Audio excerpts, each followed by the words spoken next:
Today we are going to be learning a little bit about dreidel and some other very fascinating topics. This is a tremendous amount that we're going to be doing today, and a lot of very important topics. The Bear Halacha, closing up Siman Tafrei Sh'ayin in Hilchos Chanukah, mentions the dreidel. Kind of. He quotes over here the tshuva from the Marshal, Rabbi Shlomo Luria and Siman Pei, who says that it's fitting שכוסף שראוי שהשמחה תהיה מעורבת ובלולה בשמחת תורה ואל תבטל מקביוסך. The happiness on Chanukah should be mixed with happiness from Torah, and a person who learns at a set time should not cancel that set time of learning that he typically does. And then the Ber Halacha says, "Ubavanoseina harabim yeshanoshim shetachas mirus v'tishpachut shor lahal Hashem yisbar l'chalnishin shasalanu." With our great iniquities, our great sins, many people, there are some people rather, that instead of singing, learning Torah, you could add in, then it's fitting to praise Hashem at this time for the miraculous miracles that He performed for us. Marbim b'schoicha kartin, they're involved with cards, gambling. The Harbe Hirishu Asvarim Akadoshim Alzeh, all the Svarim talk about how bad this is. A Shomer Nafsha Yirchok Mizeh, someone who guards his soul should certainly be careful from this. You know, this whole idea of gambling, of dreidel. The Piskei Tshuvos over here discusses, look, the dreidel is Minhag Yisrael Kadam. It's an early Jewish custom. There's a tremendous amount of hints and allusions, deep ideas we discussed in the past at length. Bnei Yisachar, well-known idea. Well, this is probably one of the most famous Bnei Yisachars in Maimer Beis Os Chafei. The Chanukah, they made a type of dreidel made out of wood, and it had 4 sides, and it had the letters Gimel Shin Nun Hey on it, which spelled Goshna. First of all, it has to do with the parsha, Goshen, Goshna. But it also stands for Guf, is the Gimel, Gufni, body, Nafshi, Nefesh is the soul, that's the Nun. Shin is Sichli, Seichel, that's the brain, the intellect. And then you have the upper strength, which includes Hakol, everything, that's the Hey, everything. And you have 4 different kingdoms, Rome, Bavel, Yavan, and Madai. And each one of them corresponds to another one of those strengths. This will get nullified through Mashiach, which is the same gematria as Goshna. All Bnei Yisachar, an incredible idea. We discussed it in the past. A simple explanation why the Chanukah why the dreidel we spin it from the top, and it spins from the bottom. Unlike by Purim, where the Grager we spin it from the bottom and it spins on the top. Is that Chanukah? This alludes to a miracle of Chanukah happened through Isadusa Dileila. We didn't merit anything. It was all because of Hashem. He went above and beyond. And therefore, that's why we were saved, as opposed to Purim, which is Isarusa Dilatata. Purim is, we had an awakening down below over here. So that's going to be the difference between Chanukah and Purim over here. As to the way that we spin the dreidel. Like Grandpa Nachasvi talks about this in the Lakutim. Basically says that that's why Chanukah has to do with oil, because it goes up. This shows to that it was all Hashem. We weren't really, we didn't merit anything, as opposed to Purim. It was down below. Therefore, it has to do with grapes. You squeeze grapes, the grapes go down below. Nichnes yayin yotza sod. The yayin comes into a person's body. The wine, the alcohol, yotza sod. Secrets come out. You start saying things you wouldn't have said if you were sober. The gematria of yayin and sod is equivalent. So it's more down. Mishna Berura. The footnotes over here in footnote 39, this discusses, look, you know, why a lot of people, they're involved with the dreidel, and they're involved with it, and sometimes there's money involved, you know. This is considered, there's no concern over here. It's mesachik bokuvia, which means playing with dice, gambling. Why is that not a problem over here?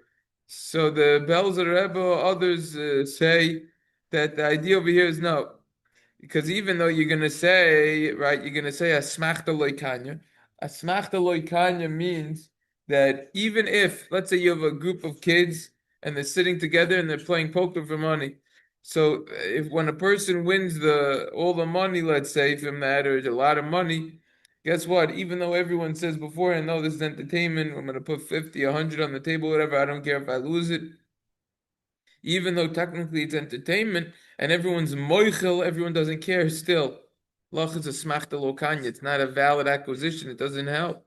But over here, the idea is everyone's considered one big happy family. It's like a child that's being supported by his parents. He's relying al shulchan, al shulchan aviv v'imo on his parents' table.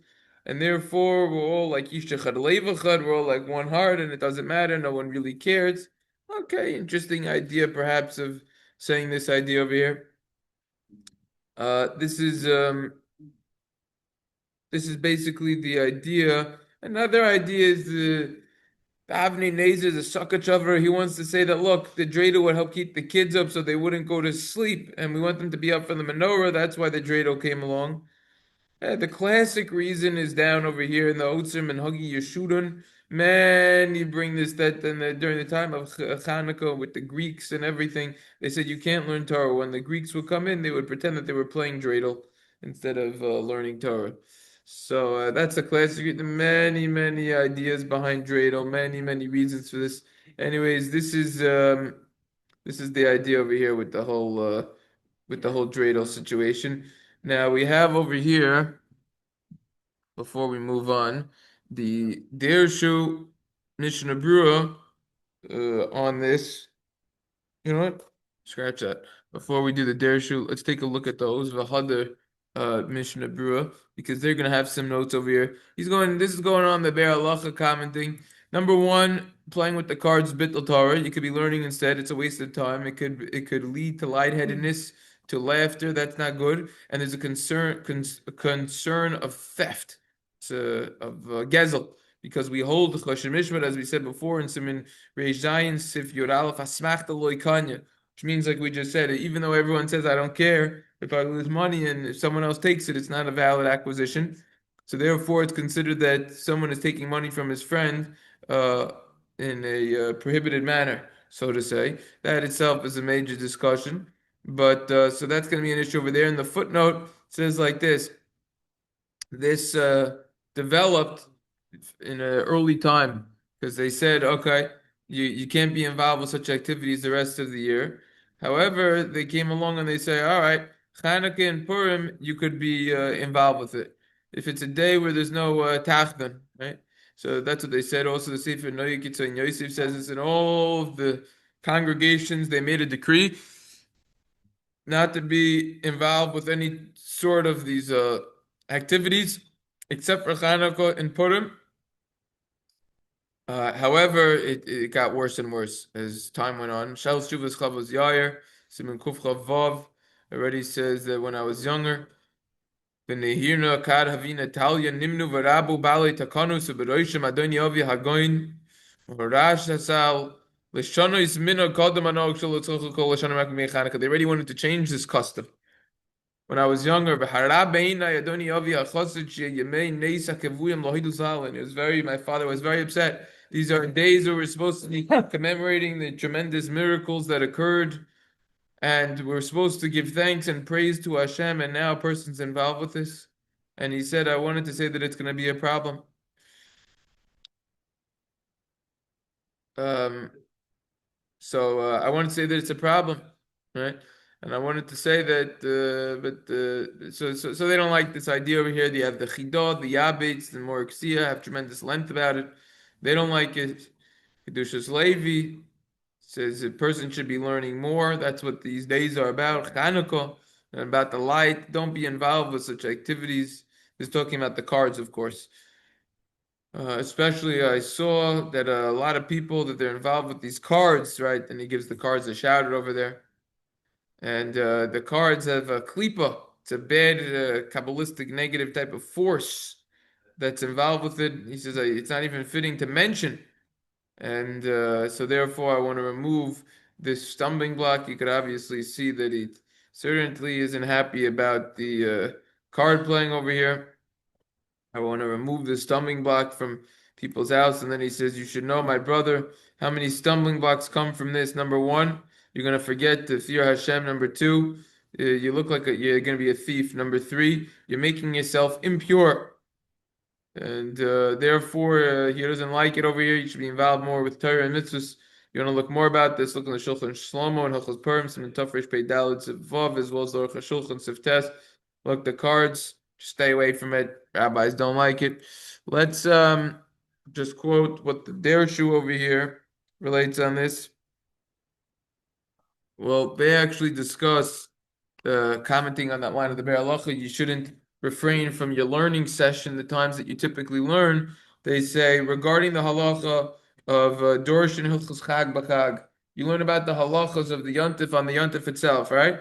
So the Pnei Yeshua and Megillah and Daf Dalid, Pnei Yeshua says just like on Purim, the cities that are walled, Mukafin Shechal B'Shabbos, right? Let's say if you have a walled city and now the day of Purim falls out on Shabbos, so they should learn about the halachas on Shabbos because you don't lay in the Megillah. In that case, you would lay in it before Shabbos, Erev Shabbos, right?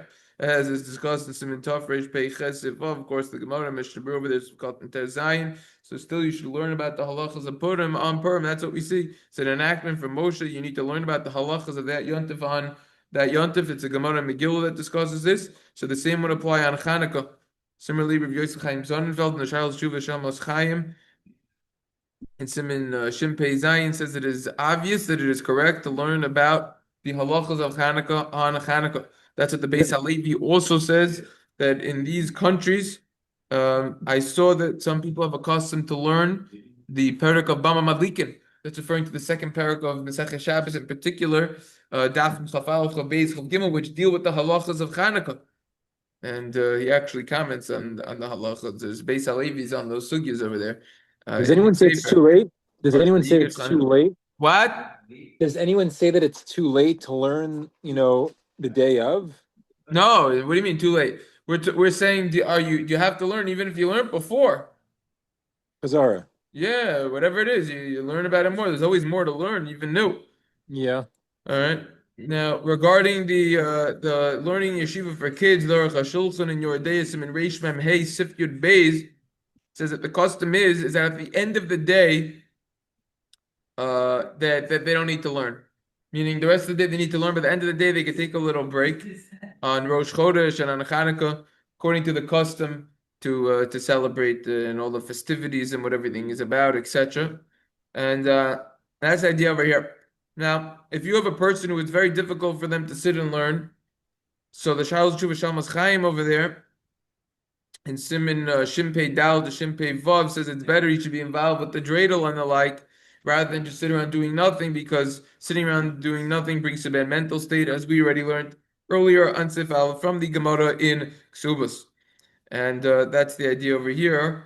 And that's the idea. Regarding Chanukah and the dreidel, they actually quote the Bnei Yissaschar in short also that the Chassam Sofer says that on one of the nights he would actually play dreidel. So that is basically the beginning of today's session, which is about the dreidel. Now we're going to move on to other topics. First, let's just start with a very interesting shaila. Is it permissible for an avel to go to a Chanukah party, a masiba? It's a very relevant shaila for a lot of people because the avelus is a duration of 11 months for parents, and so someone whose father, mother passed away, also son, daughter, or brother, sister, or spouse, you're going to become an avel now. So if you are in the state of avelus, you're mourning, so are you allowed to go to a party or not? So they say over here that if it's close family, you could. However, you should refrain from singing and dancing unless it has to do with Chanukah. What exactly is the source of here? So they all quote this. There's a machlokes between Rav Moshe Feinstein's Zatzal and Rav Shlomo Zalman Auerbach. If you look in the Shailos Tshuva Sigros Moshe over here, that's up on the screen in Chelik Vav, in the actual Igros Moshe, but in Orach Chaim, it's gonna be. This is actually, I think, Yoreh De'ah. Yeah, Yoreh De'ah Chelik Gimel, and you go to Siman Kuf Samach Aleph. Rav Moshe Feinstein is actually stringent, and he says that. Making a meal on Hanukkah, that's not considered something that you could attend, and you're not allowed to go. Also, the Suda going to a Rebbe's Tish or something, you're not allowed to go. So that's the stringency of Moshe Feinstein. Okay. However, yeah. It's in your house. This is making He doesn't want you to go. He doesn't want you to be involved with it. That's your motion. Yeah? That's what if it's a bias and he's okay. That's something else. It's Yeah, not because of bias. yeah, We're not you talking can't about go, that. you can't. Okay, now he talks about other important points of Avelis. We don't need to go into because we're learning Hilchos Chanukah now. Okay, now if you look, however, in the Halichos Shlomo on Moedei Hashanah, this is the one on Chanukah Tishrei the other in Perik Yud Zayin. Moshe was talking about whether it's Shiva, Shloshim, or Yud Beis Chodesh. Even the whole year, even the whole year. So if you look over here in Perik Yud Zayin, Osu Gimel Shlomo Zalman Auerbach says that Avelim b'soichud beis chodesh mutarim l'shatid b'mesiba mishpachtis shenohagim la'arach midishana l'kavod Chanukah. An Avel who's in the 12 months of Avelus is allowed to partake in a Chanukah mesiba, a party for the family that is the custom to make every single year. Footnotes, he said, don't sing other songs, only sing songs about Chanukah. And he's also lenient about going to the grave on the yurt site. You could go to the cemetery, to the Beis HaKvaros. He's lenient over there. And footnote 32, this is interesting. I forgot to mention this in Siv Beis when we learned about why having meals on Chanukah would be optional. That's the general halacha. And the reason is, he says, look in the Taz, look in the Lavush, the Bach, others, but this is his own reason, because we don't find that when the Jews were victorious over the Greeks, that now everything was just perfect again, and the Voda went back to the Beis HaMikdash. Everyone was involved with all the activities in the Beis HaMikdash like it was before. Rather, the Greek culture, right? We find they were involved with that, right? Everything went meaning there were still wars going on, first of all, you have to point out. But notwithstanding that, everything went back in the Avodah the Beis HaMikdash, excuse me, everything went back. The problem is that the Greek culture and ideologies didn't get uprooted from the Jews, and therefore it was still considered the decree of Yavan of the Greeks, the exile of the Greek exile, which we're still in today, and it still lingers and lasts on. So that's why you wouldn't have the Suda. That's what he wants to say. He's saying by Purim the Kima of Kiblu was universal, Correct. even though we're still in everything was great after. Everything was great. We didn't have the culture that lingered over here. The culture is still here. It's still in us.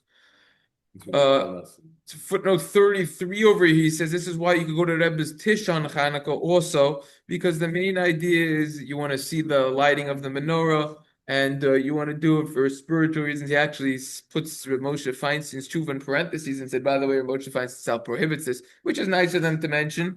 But and also perhaps maybe if you have a bacher in yeshiva and he wants to go to a mesiba in the yeshiva, maybe if it's in the actual hall, it's okay. There's a lot of different opinions about this, major discussions about this and the relevance of this, and this is it's a good question. This question, all right? Now, is Rishon Zalman talking about that it's only the Chanukah Mesiba that yes, the Chassadim go to the Tish? Yes, not all year round. No. Specifically because it's Chanukah, right? That's this. This is basically what he quotes up here, and down here he brings this over here. It's the Halichos Shlomo. It's Moshe Feinstein. That's the basic machlokes there. She's also going to quote. They're all going to quote this. Actually, in the Dirshu, if we just go over to the Dirshu over here, Mishna Berura, in footnote number 28, they say going to the cemetery on your side. Kaf HaChaim says you shouldn't go. You should go before. But if you're going to the cemetery of a righteous individual, that you could.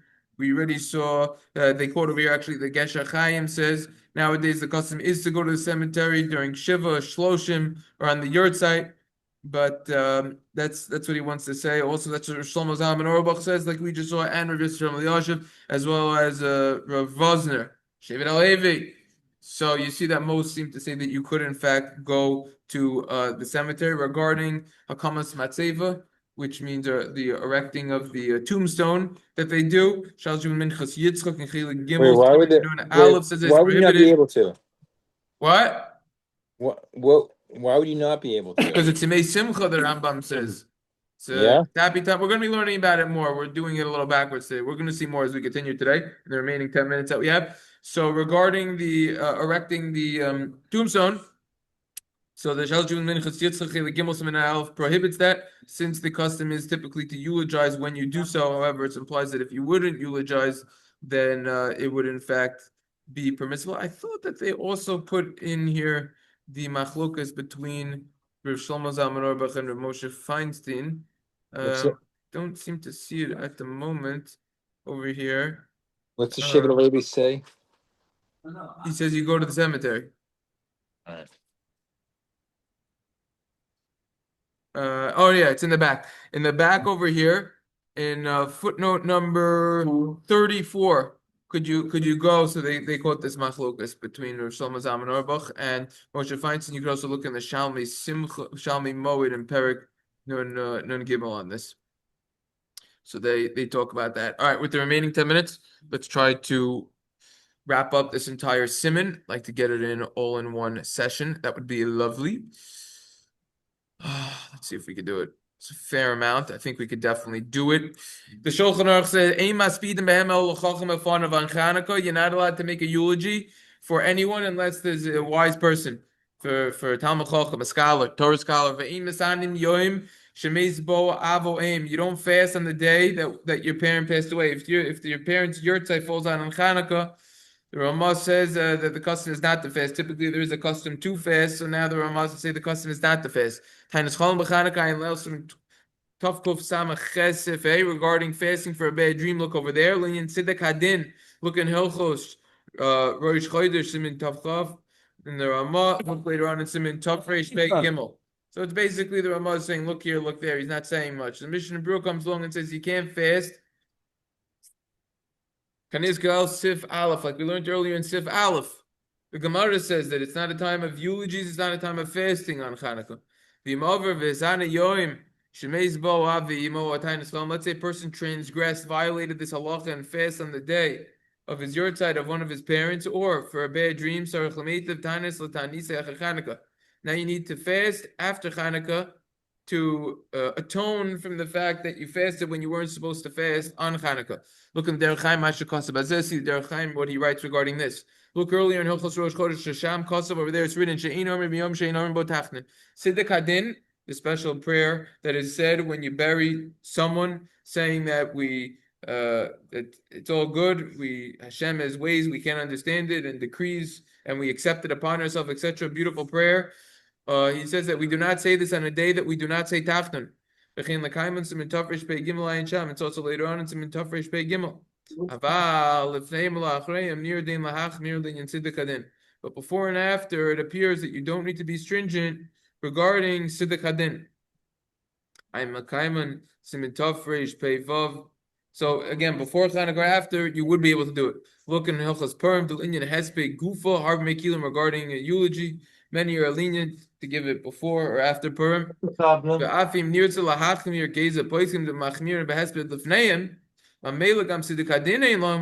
And even if we want to be stringent, like those who are stringent regarding a eulogy before Purim, and consequently also Siddur Hadin, you should not say,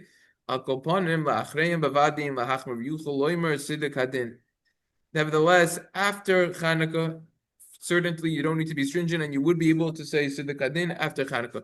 That's what the Prima Godim writes as well. Avelos, Avelos, everyone agrees, is practice on Chanukah. That's why we needed to come on to the Shiloh that we just dealt with about going to the Chanukah Masiba. Those parties on Chanukah, Oinain, Potter Mener Chanukah. An Onain is exempt from lighting the menorah. An Onain is one of his 7 relatives passed away, but they weren't buried yet. The halacha of an Onain, 7 relatives being spouse, father, mother, son, daughter, brother, sister. If it's before the burial, the halacha is the Onain is exempt from all positive mitzvahs aseh. However, negative mitzvahs such as don't kill, don't steal, that he's still obligated in. So an Onain is exempt from lighting menorah. The Kos of Eliyarabba to Isho Tadlik. The Eliyarabba writes that his wife should light for him, for the Onain. And if he's allowed to answer Amen, there are different opinions that is discussed in Hilchos Avelos and Simin Shin Mem Aleph. If your wife isn't with you and you're alone in the house, you should actually light the menorah because of pursuing Nisim without a brachos. This would be a tremendous exception, fascinating exception in the halachos of Aninos, of being an Onain, in which the Onain would be performing a positive mitzvah, albeit without a bracha, but nevertheless he would still be performing a positive mitzvah. If you have someone who's deaf who cannot hear but he could speak because you have a deaf mute also. So therefore, he's deaf, he can't hear, but he could speak. He is obligated in menorah. He's considered someone who is wise regarding all matters. That is the Mishnah Berura over here. Let's just take a look at the Taz. There's a beautiful Taz that goes into the Siddiq Hadin, closing up the Siman. Taz says in Oz Hey, Sham calls the as we just saw in the Mishnah Berura. Anytime that we do not say Tachnun, we also do not say Siddiq Hadin. The cost of Lavosh, Lavush writes that if the Chacham is in front of you, so the wise person is in front of you, you would actually say Siddiq Hadin. Kevan Shem Haspidin Olav, since you are giving the eulogy on him, therefore it's a package deal. You could say Siddiq Hadin. Look at this fascinating Ramah, how he wraps up this fascinating Taz, he wraps up the Siman. Interesting historic fact about the Ramah also. Ve'inirali, it doesn't appear to me. Shai Siddiq Hadin Tamotachin. Siddiq Hadin is like a supplication, I guess you translate it as. You don't say such things on Chanukah. And a Dorshan Allah Bar Hachi. Rather, you give a drush on him. You talk about him if he's worthy. Ad kan l'shoino of the lavush. Look at how the Taz wraps it up. V'ani shamati. I heard. Shebiyoyim shenifta Ramah. On the day when the Ramah passed away, the Ramah himself, legend has it, he passed away at the young age of 33. Wow, yeah. So I wouldn't be alive because I'm older than that. Bekila Kadisha Krakow, in the holy congregation and place of Krakow. Hayalag Ba'omer. It was the Lag Ba'omer. So why are we learning about Lag Ba'omer by Chanukah? You'll see. There was a whole back and forth. Everyone was saying in the community, say Siddiq Hadins, don't say Siddiq Hadin. Do you say Siddiq Hadin and Lag Ba'omer or not? Be'idu al Ramah, Shusiva Loimer Siddiq Hadin. They testify on the Ramah himself that he said that you would say Siddiq Hadin. If there's a wise scholar over there, even if it's a day when they don't say Tachnan, you would still say Siddiq Hadin. And then immediately the entire congregation, they burst out and they started saying Siddiq Hadin when someone reminded them of that. So therefore, you see this idea of the Siddiq Hadin over here. The Yad Ephraim, that's what this hand is. It's very cute. This little hand goes to the Yad Ephraim, the hand of Ephraim.